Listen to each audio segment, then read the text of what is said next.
ज्यांना ज्यांना दररोजच हवा घ्यायला वृक्ष लागतो, ज्यांना जर वर्षी उन्हाळा येतो त्या उन्हाळ्यात सावली घ्यावी वाटते,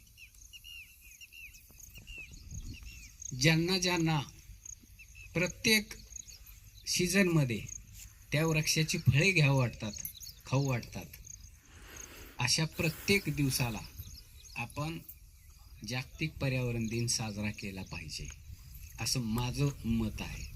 आणि त्याच्यात काय वावगं नाही. झाड हे माणसाचं एक असं प्रतीक आहे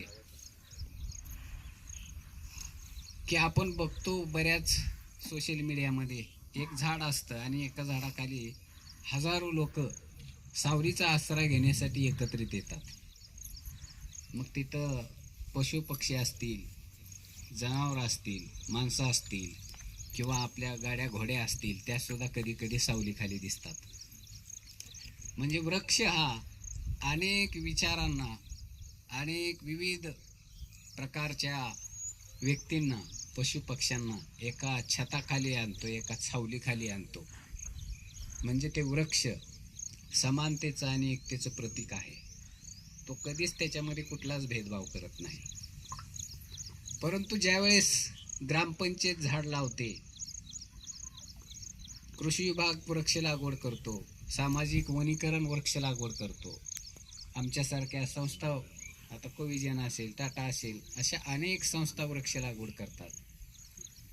परंतु आपल्या डोळ्यासमोर एखादी शिर्डी ते झाड खात असेल किंवा एखादं जनावर खात असेल तर आपण त्याला कधीच हाकालत नाही किंवा त्याचं संवर्धन करत नाही. ही एक शोकांतिका आहे आणि हे एक वास्तव आहे. आणि शेजाऱ्याच्या बांधावरचं झाड असेल तर त्याच्यासाठी तर कोर्ट कचेऱ्या झालेल्या आहेत. आता त्या झाडानं काय पाप केले काय माहीत नाही. आलंय बांधावर, त्याची सावली पडते पलीकडं, त्याची फळं बी कधी कधी ती घेत असेल, पण ते झाड कधी फळ बी घेऊन म्हणत नाही आणि तुला सावली बी देत नाही म्हणत नाही. असं इमानदारीने देतंय, पण काय त्याला त्रास होतो माहीत नाही. पण त्या झाडाच्या बांधावरच्या झाडासाठी कितीतरी काट्या कुऱ्हाडीनं, ज्या कुऱ्हाडीच्या दांड्याला त्याच लाकड बसतो झाडाचं, त्यानंच मानाबानी होते. म्हणजे माणसामध्ये असा कुठला घटक दिला की तो भेदभाव करायला लागतो.